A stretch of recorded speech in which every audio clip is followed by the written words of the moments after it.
ॐ नारायणाय विद्महे वासुदेवाय धीमहि तन्नो विष्णुः प्रचोदयात्। हरि ओम। देवशयनी एकादशी को आषाढ़ मास की सबसे महत्वपूर्ण एकादशी माना जाता है। इस दिन से चातुर्मास का प्रारंभ होता है। हिंदी पंचांग के अनुसार आषाढ़ मास के शुक्ल पक्ष की एकादशी तिथि को देवशयनी एकादशी कहते हैं। इसे पद्मा एकादशी, आषाढ़ी एकादशी या हरिशयनी एकादशी के नाम से भी जाना जाता है। देवशयनी एकादशी प्रसिद्ध जगन्नाथ रथ यात्रा के तुरंत बाद आती है। पौराणिक मान्यताओं के अनुसार देवशयनी एकादशी के दिन भगवान विष्णु समेत सभी देवी देवता योग निद्रा में चले जाते हैं। इन दिनों इस सृष्टि के संचालक भगवान शिव होते हैं। चातुर्मास के समय में भगवान शिव और उनके परिवार की पूजा होती है। चातुर्मास में कोई भी मांगलिक कार्य नहीं किया जाता।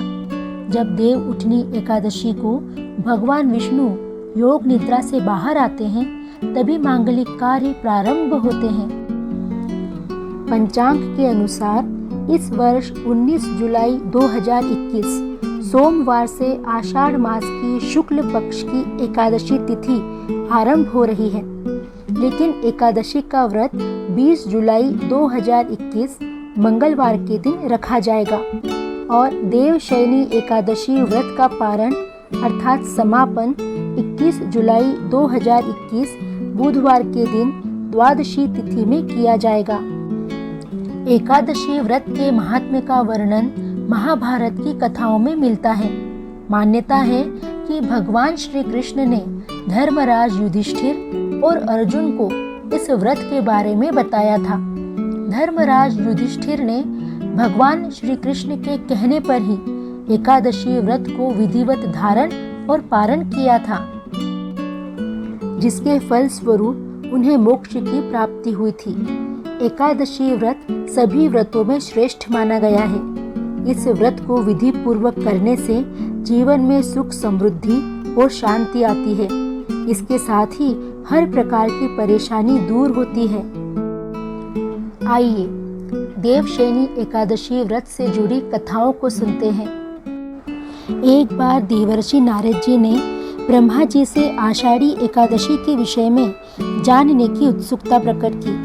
तब ब्रह्मा जी ने उन्हें बताया, सतयुग में मांधाता नामक एक चक्रवर्ती सम्राट राज्य करते थे। उनके राज्य में प्रजा बहुत सुखी थी, किंतु भविष्य में कब क्या हो जाए यह कोई नहीं जानता। अतः वे भी इस बात से अनभिज्ञ थे कि उनके राज्य में शीघ्र ही अकाल पड़ने वाला है। उनके राज्य में पूरे 3 वर्ष तक वर्षा न होने के कारण भयंकर अकाल पड़ा। प्रजा अन्न की कमी के कारण परेशान हो गई। अन्न के न होने से राज्य में यज्ञ आदि कार्य भी बंद हो गए। इस दुर्भिक्ष अकाल के कारण चारों ओर त्राही त्राही मच गई। यज्ञ, हवन, पिंडदान, कथा, व्रत आदि में कमी हो गई। राजा इस स्थिति को लेकर बहुत दुखी थे। वे सोचने लगे कि आखिर मैंने ऐसा कौन सा पाप कर्म किया है जिसका दंड मुझे इस रूप में मिल रहा है। फिर इस कष्ट से मुक्ति पाने के लिए एक दिन वे ब्रह्मा जी के पुत्र अंगिरा ऋषि के आश्रम में पहुँचे और उन्हें साष्टांग प्रणाम किया। ऋषिवर ने राजा से जंगल में विचरने व अपने आश्रम में आने का प्रयोजन जानना चाहा। तब राजा ने हाथ जोड़कर कहा, महात्मन, सभी प्रकार से धर्म का पालन करता हुआ भी मैं अपने राज्य में अकाल का दृश्य देख रहा हूँ। आखिर किस कारण से ऐसा हो रहा है? कृपया इसका समाधान करें। यह सुनकर महर्षि अंगिरा ने कहा, हे राजन, सब युगों से उत्तम यह सतयुग है। इसमें छोटे से पाप का भी बड़ा भयंकर दंड मिलता है। इसमें धर्म अपने चारों चरणों में व्याप्त रहता है। हे राजन, आषाढ़ माह के शुक्ल पक्ष की एकादशी का व्रत करें। इस व्रत के प्रभाव से अवश्य ही वर्षा होगी। राजा ने अपने राज्य की राजधानी लौटकर चारों वर्णों सहित आषाढ़ी एकादशी का विधि पूर्वक व्रत किया।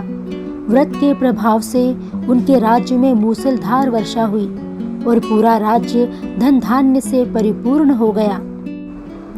देवशयनी एकादशी से जुड़ी एक अन्य कथा के अनुसार मृदु नामक एक दैत्य था जिसने भगवान शंकर की कई वर्षों तक तपस्या की। उसकी तपस्या से प्रसन्न होकर भगवान शंकर ने उसे उसका मनचाहा वर दिया। उसने वर मांगा कि उसकी मृत्यु एक स्त्री के हाथ से हो। मृदुमान्य ने अपने वरदान के बल पर सभी देवताओं को जीत लिया। फिर वह वैकुंठ लोक गया जहाँ भगवान विष्णु भी उससे पराभूत हो गए। ब्रह्मा, विष्णु, महेश तीनों ही देवता उससे घबराने लगे तथा तीनों ही एक पर्वत की गुफा में जाकर छुप गए। कुछ दिनों के पश्चात ब्रह्मा, विष्णु, महेश देवताओं के श्वास द्वारा एक देवी की उत्पत्ति हुई जिसका नाम एकादशी था।